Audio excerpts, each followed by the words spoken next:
আসসালামু আলাইকুম প্রিয় দর্শক, অন্য মঞ্চের আলোচনায় আপনাদের সকলকে আমন্ত্রণ জানাচ্ছি। জাতীয় সংসদ, পুলিশ ও সেনা দপ্তর সহ জাতীয় গুরুত্বপূর্ণ স্থানে জঙ্গি হামলার আশঙ্কা করছে বাংলাদেশের পুলিশ। এই হামলা করতে পারে চাকরিচ্যুত 2 সেনা সদস্য। এমন হামলা ঠেকাতে জরুরি ভিত্তিতে সতর্ক করে প্রয়োজনীয় নিরাপত্তা ব্যবস্থা জোরদারের জন্য 23 এপ্রিল পুলিশ সদর দপ্তর থেকে সংশ্লিষ্ট 14টি দপ্তরে একটি চিঠি দেওয়া হয়েছে। চিঠিটি আমাদের হাতে এসেছে। চিঠিতে বলা হয়েছে, আগে গ্রেপ্তার হওয়া এক জঙ্গির কাছ থেকে পাওয়া তথ্যের ভিত্তিতে পুলিশ ওই 2 চাকরিচ্যুত সেনা সদস্যের সাথে যোগাযোগ থাকার তথ্য পেয়েছে।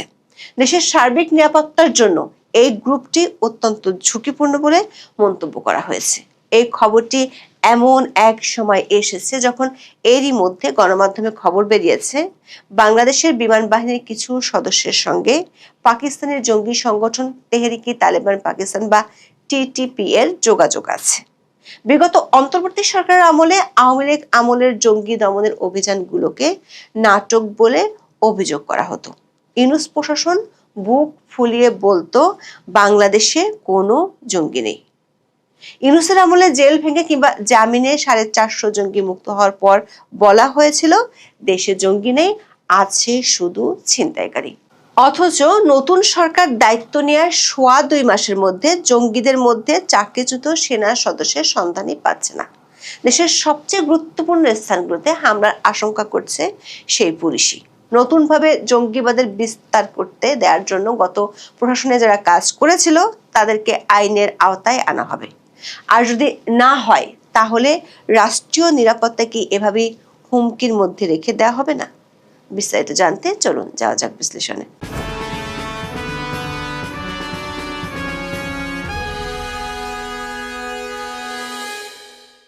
আমাদের হাতে যে চিঠিটি এসেছে তাতে স্বাক্ষর করেছেন বাংলাদেশের পুলিশ সদর দপ্তরের ডিআইজি কনফিডেন্সিয়াল।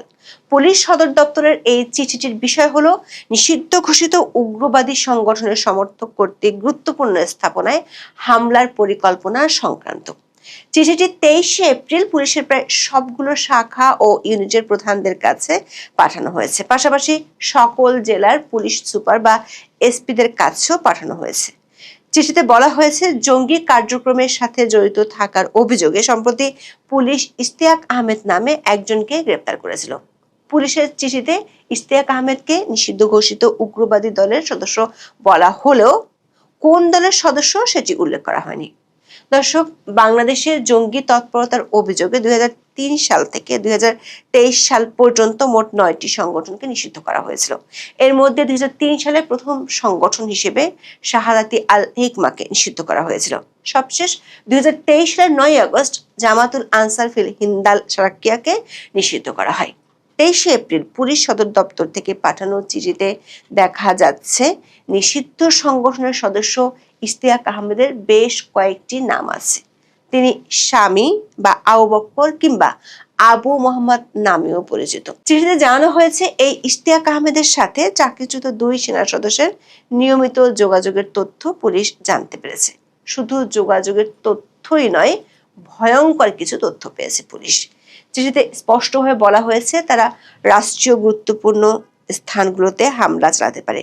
রাষ্ট্রীয় গুরুত্বপূর্ণ স্থান বলতে জাতীয় সংসদ, বাংলাদেশ পুলিশ বা সেনা সদস্য কিংবা এদের স্থাপনাগুলো, ধর্মীয় উপাসনালয়, বিনোদন কেন্দ্রগুলো, শাহবাগ চত্বরের কথা উল্লেখ করা হয়েছে চিঠিতে। পুলিশ বলছে হয় বোমা বিস্ফোরণ ঘটাতে পারে কিংবা দেশীয় ধারালো অস্ত্র অথবা আগ্নেয়াস্ত্র দিয়ে হামলা করতে পারে বলে পুলিশ জানতে পেরেছে। চিঠিতে এসব গুরুত্বপূর্ণ স্থাপনা নিরাপত্তা জোরদারের ব্যবস্থা নিতে বলা হয়েছে। এছাড়া নজরদারি বাড়ানোর পাশাপাশি ওই 2 চাকরিচ্যুত সামরিক সদস্যের বিরুদ্ধে আইনানুগ ব্যবস্থা নিতে বলা হয়েছে। চিঠিতে এই 2 সামরিক কর্মকর্তার তথ্য এবং ছবিও যুক্ত করা হয়েছে। এদের একজনের নাম রাহেদ হোসেন মাহিদ এবং আরেকজনের নাম রাকিব হোসেন। দর্শক, পুলিশের এমন কড়া সতর্কবার্তার একদিন আগেই গণমাধ্যমের খবর হলো আন্তর্জাতিকভাবে নিষিদ্ধ জঙ্গি সংগঠন তেহরিকি তালেবান পাকিস্তান বা টিটিপি এর সাথে গোপন সম্পর্কের অভিযোগ পাওয়া গেছে বাংলাদেশের বিমান বাহিনীর কিছু সদস্যের। ভারতীয় সংবাদ মাধ্যম নর্থ ইস্ট নিউজে এই খবর ছাপা হয়েছে। এই খবরে বলা হয়েছে, টিটিপির সাথে সংশ্লিষ্টতার অভিযোগে বাংলাদেশের বিমান বাহিনীর অন্তত 10 জন সদস্যকে আটক করা হয়েছে এবং অনেককে নিবিড় জিজ্ঞাসাবাদের জন্য হেফাজতে নেওয়া হয়েছে। এই ঘটনার পরিপ্রেক্ষিতে দেশের সকল বিমান ঘাঁটি এবং আকাশ প্রতিরক্ষা ইউনিটগুলোতে ফুল অ্যালার্ট বা সর্বোচ্চ সতর্কতা জারি করা হয়েছে বলেও রিপোর্টটিতে উল্লেখ করা হয়েছে। রিপোর্টটিতে উল্লেখ করা হয়েছে, গোয়েন্দা তৎপরতা শুরুর পরপরই 9 থেকে 10 জন সদস্য পালিয়ে যায়, যাদের মধ্যে 4 জন পাকিস্তান, পর্তুগাল, তুরস্ক এবং নিউজিল্যান্ডে চলে গেছে বলে সন্দেহ করা হচ্ছে। পরিস্থিতির গুরুত্ব বিবেচনায় বিমান বাহিনীর নিচু পদের সদস্যদের মোবাইল ফোন জব্দ করা হয়েছে এবং সকল বেসামরিক কর্মকর্তার ছুটি বাতিল করা হয়েছে। বলা হয়েছে 2026 সালের এপ্রিল মাসের মাঝামাঝি সময়ে বাংলাদেশ বিমান বাহিনীতে পরিচালিত একটি সপ্তাহব্যাপী ঝটিকা অভিযান দেশে এবং দেশের বাইরে ব্যাপক আলোড়ন সৃষ্টি করে। আটককৃতদের মধ্যে অ্যারোনটিক্যাল ইঞ্জিনিয়ার এবং টেকনিক্যাল স্টাফদের উপস্থিতি এই উদ্বেগকে আরো বাড়িয়ে দিয়েছে, কারণ উগ্রবাদীরা বিমান বাহিনীর স্পর্শকাতর প্রযুক্তি এবং কৌশলগত তথ্যে অ্যাক্সেস পাওয়ার চেষ্টা করেছিল। দর্শক, টিটিপির কারণে দক্ষিণ এশীয় অঞ্চলে নতুন আঞ্চলিক টানাপোড়েন তৈরি হওয়ার আশঙ্কা গত বেশ কিছুদিন ধরেই করা হচ্ছিল। বিশ্লেষকরা মনে করেন, টিটিপি যদি বাংলাদেশে তাদের নেটওয়ার্ক তৈরি করতে সক্ষম হয়, তবে তা হবে দক্ষিণ এশীয় যুদ্ধের ইতিহাসে এক বিশাল কৌশলগত পরিবর্তন। তবে দ্য সানডে গার্ডিয়ানে ছাপা হওয়া এক প্রতিবেদনে বলা হয়েছে, টিটিপি জঙ্গি সংশ্লিষ্টতার অভিযোগে বেশ কয়েকজন বিমান কর্মীকে আটক করেছে বলে গণমাধ্যমে প্রকাশিত খবরের পর বাংলাদেশে কোনো উপস্থিতি অস্বীকার করেছে এবং বাংলাদেশ বিমান বাহিনীর সঙ্গে সম্পৃক্ততার দাবি উড়িয়ে দিয়েছে। দর্শক, টিটিপি অস্বীকার করলেও এরই মাধ্যমে বিশ্ব মিডিয়ায় অনেকগুলো খবর বেরিয়েছিল। টিটিপির হয়ে পাকিস্তান সেনাবাহিনীর বিরুদ্ধে যুদ্ধ করতে গিয়ে বেশ কয়েকজন বাংলাদেশি মারা গেছে। বাংলাদেশিরা যে তেহরিকে তালিবান পাকিস্তান বা টিটিপির হয়ে পাকিস্তানের বিরুদ্ধে যুদ্ধ করতে যায়, সেটা নিয়ে গত বছরের 7 ডিসেম্বর দ্য ডন বিশাল এক প্রতিবেদন প্রকাশ করেছিল। তার আগে গত বছরের 30 সেপ্টেম্বর বাংলাদেশ পুলিশের তখনকার আইজি বাহারুল আলম সাংবাদিকদের বলেছিলেন, বাংলাদেশিদের মধ্যে কেউ টিটিপিতে যোগদানের চেষ্টা করছে কিনা তা নিবিড়ভাবে পর্যবেক্ষণ করছে আইন শৃঙ্খলা রক্ষাকারী বাহিনী। দর্শক, 2007 সালে পাকিস্তানে শরিয়া শাসন প্রতিষ্ঠার লক্ষ্যে বায়তুল্লাহ মেহসুদের নেতৃত্বে গঠিত হয় তেহরিকে তালিবান পাকিস্তান বা টিটিপি। মূলত পাকিস্তান সরকারের মদদে যেসব যোদ্ধা আফগানিস্তানের সোভিয়েতের বিরুদ্ধে ও ভারতের কাশ্মীরে লড়াই করেছিল, তারাই যখন পাকিস্তান মার্কিন যুক্তরাষ্ট্রের সন্ত্রাসের বিরুদ্ধে যুদ্ধকে সমর্থন জানায়, তখন পাকিস্তান সরকারের বিরুদ্ধে চলে যায়। আফগানিস্তানে মার্কিন হামলা শুরু হওয়ার পর এসব যোদ্ধারা আফগান তালেবান, আল কায়দা ও অন্যান্য সশস্ত্র গোষ্ঠীর সদস্যদের পাকিস্তানে আশ্রয় দেওয়া শুরু করে। পাকিস্তান সরকার যখন এক পর্যায়ে তাদের বিরুদ্ধে অভিযান পরিচালনা করা শুরু করে, তখন কয়েকটি সশস্ত্র গোষ্ঠী একত্রিত হয়ে 2007 সালে গঠন করে টিটিপি। বর্তমানে আন্তর্জাতিকভাবে সন্ত্রাসবাদী সংগঠন হিসেবে স্বীকৃত টিটিপি তৎকালীন তালেবান প্রধান মোল্লা ওমরকে তাদের আধ্যাত্মিক নেতা হিসেবে ঘোষণা করে এবং সংগঠনটিকে তালেবানের একটি শাখা হিসেবে দেখা হয়। পাক আফগান সীমান্তের দুই পাশে রয়েছে এই সন্ত্রাসী সংগঠনটির শক্তিশালী অবস্থান। পাকিস্তানের সাবেক প্রধানমন্ত্রী বেনজির ভুট্টোকে হত্যা করার দায় স্বীকার করেছে টিটিপি। সংগঠনটির বেশ কয়েকটি আত্মঘাতী হামলায় পাকিস্তানের নিরাপত্তা বাহিনীর সদস্যদের পাশাপাশি বিপুল পরিমাণে সাধারণ মানুষেরও প্রাণহানি ঘটে। গত বছরের 26 সেপ্টেম্বর খাইবার পাখতুনখোয়ার কারাক জেলায় টিটিপির বিরুদ্ধে বড় পরিসরে সন্ত্রাস বিরোধী অভিযান শুরু করে পাকিস্তান সেনাবাহিনী। উত্তর পাকিস্তানের এই জেলাটি দীর্ঘদিন ধরে জঙ্গিবাদের কবলে থাকা অশান্ত একটি অঞ্চল। টিটিপির 17 জন সদস্য নিহত হওয়ার মধ্য দিয়ে এই অভিযানটি শেষ হয়েছিল। নিহতদের মধ্যে একজনের নাম ছিল ফয়সাল হোসেন। 22 বছর বয়সী এই যুবক ছিলেন বাংলাদেশি নাগরিক। ফয়সালের বাড়ি মাদারীপুর সদরের কালিকাপুর ইউনিয়নের ছোট দুধখালি। তার পরিবার জানতো সে দুবাইতে কাজ করে। তার মৃত্যুর পরই কেবল তারা জানতে পারে যে সে পাকিস্তানে প্রবেশ করে টিটিপিতে যোগ দিয়েছিল। দর্শক, বাংলাদেশে আওয়ামী লীগ সরকার আমলে জঙ্গিবাদ দমনে ব্যাপক তৎপরতা ছিল, কিন্তু আওয়ামী লীগের পতনের পর একদিকে জঙ্গিদের কেজি দরে জেল থেকে ছাড়া হয়, অন্যদিকে ইউনূস প্রশাসনের বড় কর্তারা আওয়ামী লীগের ওইসব অভিযানকে জঙ্গি নাটক বলে মন্তব্য করেন। এমনকি ইউনূস আমলে পুলিশের বড় কর্তা বলেছিলেন, বাংলাদেশে কোনো জঙ্গি নেই, যা আছে তা হলো ছিনতাইকারী। অথচ ইউনূসের আমলে স্বরাষ্ট্র উপদেষ্টার সাথে সাক্ষাৎ করে মার্কিন দূতাবাসের কর্মকর্তারা জঙ্গিদের নিয়ে সতর্ক করেছিলেন। কিন্তু আনসারুল্লাহ বাংলা টিম, জামাতুল আনসার হিন্দাল সার্কিয়ার মতো নিষিদ্ধ সংগঠনগুলোর নেতারা ইউনূসের আমলে মুক্তি পেয়েছিল। শুধু মুক্তি পায়নি, অন্তর্বর্তী সরকার অনেক উপদেষ্টার সাথে ছিল তাদের ঘনিষ্ঠতা। ইউনূস সরকার বিদায়ের 2.5 মাসের মধ্যে পুলিশ সদর দপ্তর থেকে চিঠি দিয়ে জানানো হলো জঙ্গিরা এখন ভয়াবহ হামলা চালাতে পারে। প্রশ্ন হলো, এমন উদ্বেগ তৈরির মতো পরিস্থিতি যারা তৈরি করেছিলেন তারা কি ধরাছোঁয়ার বাইরে থেকে যাবেন? জেল পলাতক 79 জঙ্গি কি এখনো ধরাছোঁয়ার বাইরে থেকে যাবে? যেখানে বিনা বিচারে বহু মানুষ গত 2 বছর ধরে জেল খাটছে, সেখানে ফাঁসির দণ্ডপ্রাপ্ত 9 জঙ্গি এখনো জেলের বাইরে থাকে কিভাবে? এসব ভয়ঙ্কর জঙ্গিদের বাইরে রেখে জাতীয় নিরাপত্তাকে আদৌ নিশ্চিত করা যাবে? আবার জাতীয় নিরাপত্তার কথা মাথায় রেখে পাকিস্তানের সাথে বিমান চলাচল স্থগিত করা হয়েছিল, কিন্তু ইউনূস সরকার আমলে ঘটা করে আবার চালু করা হয় বিমান চলাচল। বাংলাদেশ থেকে জঙ্গি কাজে অংশ নিতে পাকিস্তান যাচ্ছে এমন তথ্য পাওয়ার পরও কেন এখনো দেশটির সাথে বিমান চলাচল অব্যাহত রাখা হয়েছে? পাকিস্তানের গোয়েন্দা সংস্থার সূত্রে বিমান বাহিনীর ভেতরে তেহরিকি তালেবান পাকিস্তানের যে বিস্তার তা নিয়ে যে তদন্ত চালানো হলো, সেটার সঙ্গে পুলিশ সাবেক সেনা কর্মকর্তা সেনাবাহিনীর ভেতরে যেসব তৎপরতা চালাতে এই যে একটা নিষিদ্ধ জঙ্গি সংগঠনের কার্যক্রম চালাচ্ছেন বলে যে খবর বেরিয়ে এলো, এগুলো কি সম্পর্কিত? মানে সাবেক সেনা কর্মকর্তারা কোন জঙ্গি সংগঠনের হয়ে কাজ করছেন? এরা কি প্রত্যেকেই শেষ পর্যন্ত তালেবান, আল কায়দা, বাংলাদেশে অত্যন্ত সক্রিয় জামায়াতুল আল হিন্দাল সার্কিয়া এসব সংগঠনের সঙ্গে সক্রিয়? বাংলাদেশে 2024-এর 5ই আগস্টের পর থেকেই অনেক ক্ষেত্রে এই আশঙ্কার কথা বারবার তোলা হতো যে ওই যে জুলাই আগস্টের আন্দোলনের সময় যে কারাগার ভেঙে দলে দলে জঙ্গিদের বের করে আনা হয়েছে, কিংবা বিভিন্ন জঙ্গি সংগঠনের শীর্ষ নেতা সক্রিয় কর্মীদেরকে যে অন্তর্বর্তীকালীন ইউনূস সরকারের সময়ে ঢালাও জামিন দেওয়া হয়েছে, এরা নিশ্চয়ই বাইরে বেরিয়ে সংগঠিত হচ্ছে এবং বাংলাদেশে নতুন করে হামলা চালানোর জন্য প্রস্তুতি নিচ্ছে।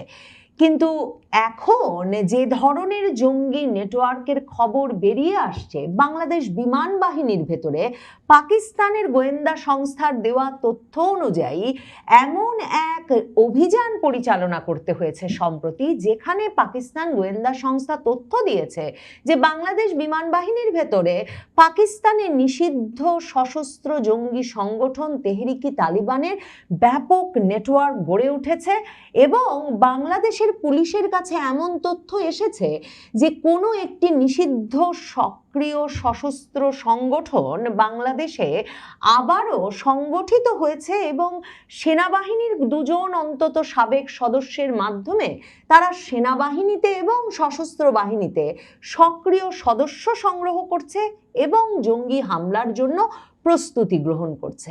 বিমান বাহিনীর ভেতরে পাকিস্তানের তেহরিকি তালেবানের জঙ্গি নেটওয়ার্ক গড়ে উঠেছে। পাকিস্তানের গোয়েন্দা সংস্থা যে এমন তথ্য দিয়েছে সেটা বিস্ময়কর হলেও বাংলাদেশে যে এই সংস্থাটি সক্রিয়ভাবে জঙ্গি সদস্য রিক্রুট করছিল, সেই নেটওয়ার্কটা কিন্তু ইউনূস আমলে 2025 সালেই পুলিশের তদন্তে বেরিয়ে এসেছিল।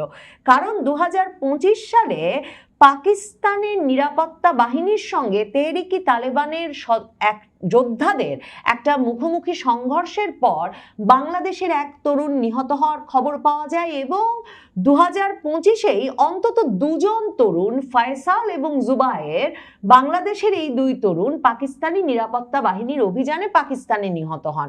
পাকিস্তানের গোয়েন্দা সংস্থা তখন বাংলাদেশের সরকারকে খবরও দিয়েছিল যে উত্তর ওয়াজিরিস্তানে তাদের নিরাপত্তা বাহিনীর চালানো একটা অভিযানে অন্তত 35 জন বাংলাদেশি তরুণকে তারা গ্রেফতার করেছিল যারা তেহরিকি তালেবানে পাকিস্তানের হয়ে যুদ্ধ করছিল। তেহরিকে তালেবান পাকিস্তান হচ্ছে এমন একটা জঙ্গি সংগঠন যারা পাকিস্তানের শরিয়া আইন কায়েম করতে কাজ করে এবং যারা পাকিস্তানের সরকারের বিরুদ্ধে সশস্ত্র যুদ্ধ পরিচালনা করছে শরিয়া আইন প্রতিষ্ঠার দাবিতে। পাকিস্তানে অসংখ্য রাষ্ট্রীয় স্থাপনা, স্কুল, কলেজ, মসজিদ, মাদ্রাসায় হামলা চালানোর জন্যে পাকিস্তানের কর্তৃপক্ষ যেমন তাদের দায়ী করে, তেহরিকে তালেবান পাকিস্তান নিজেরাও সেসবের কৃতিত্ব স্বীকার করেছে। এই তেহরিকে তালেবান পাকিস্তান আফগানিস্তানের তালেবানের সঙ্গে ঘনিষ্ঠভাবে কাজ করে এবং পাকিস্তান আফগানিস্তান যে সংঘাত, সে সংঘাতের নেপথ্যে মূলত এই তেহরিকে তালেবান পাকিস্তান। তেহরিকে তালেবান পাকিস্তান হচ্ছে মূলত আফগানিস্তানের তালেবানের সঙ্গে যেমন ঘনিষ্ঠ, তেমনি বাংলাদেশে যে একটা সক্রিয় জঙ্গি সংগঠন আছে যেটির নাম হচ্ছে জামায়াতুল আনসার ফিল হিন্দাল শারকিয়া, যেই জামায়াতুল আনসার ফিল হিন্দাল শারকিয়ার সঙ্গে আল কায়েদার যোগাযোগ আছে বলে পুলিশের ধারণা, সেই আল কায়েদার সঙ্গে আবার তেহরিকে তালেবান পাকিস্তানের যোগাযোগ আছে। পুলিশ পাকিস্তানের গোয়েন্দা সংস্থার তথ্যের ভিত্তিতে কিন্তু 2025-এ অভিযান চালিয়ে এবং তদন্ত চালিয়ে বাংলাদেশের ভেতরেও রিক্রুটমেন্ট নেটওয়ার্ক যেমন আবিষ্কার করেছিল। একজন ইঞ্জিনিয়ার ইমরান নামের ব্যক্তি সারা বাংলাদেশে তেহরিকে তালেবান পাকিস্তানের জন্য জঙ্গি রিক্রুট করছিলেন, সেটা যেমন খোঁজ পেয়েছিল, তেমনি ওই নেটওয়ার্কে এরই মধ্যে নিয়োগপ্রাপ্ত বিভিন্ন জঙ্গি সদস্যদেরও পুলিশ গ্রেফতার করেছিল। এখন খোদ বিমান বাহিনীর ভেতরে সেই তেহরিকে তালেবান পাকিস্তানের সদস্যরা সংগঠিত হয়ে উঠেছেন। পাকিস্তানি গোয়েন্দা সংস্থার এই তথ্যের ভিত্তিতে বিমান বাহিনীর ভেতরে ব্যাপক অভিযান চালানোর খবর পাওয়া গেছে। বিমান বাহিনীর ভেতরে এই অভিযান অন্তত 3টি ঘাঁটিতে চালানো হয়েছে, ঢাকা, চট্টগ্রাম এবং যশোর ঘাঁটিতে। বিভিন্ন স্কোয়াড্রনে বিমান বাহিনীর তরফে সদস্যদের মোবাইল ফোন জমা নিয়ে নেওয়া হয়েছে, ছুটি নেওয়া নিষিদ্ধ করা হয়েছে এবং ব্যাপক নজরদারির মধ্যে বিমান বাহিনীর বিভিন্ন ঘাঁটির সদস্যদেরকে রাখা হচ্ছে বলে খবর পাওয়া গেছে। বিমান বাহিনীর গোয়েন্দা শাখা বেশ কিছুদিন ধরেই কিন্তু এই নজরদারি পরিচালনা করছিল, কিন্তু দীর্ঘ সময় তথ্য সংগ্রহের পর অবশেষে তারা অভিযান চালায় এবং অভিযান চালিয়ে অন্তত 2 জন বিমান বাহিনীর কর্মকর্তাকে আটক করা হয়েছে বলে খবর পাওয়া গেছে। আরো প্রায় 10 জনকে জিজ্ঞাসাবাদের জন্য নেওয়া হয়েছে। 9 থেকে 10 জন সদস্যকে পলাতক হিসেবে শনাক্ত করা হয়েছে।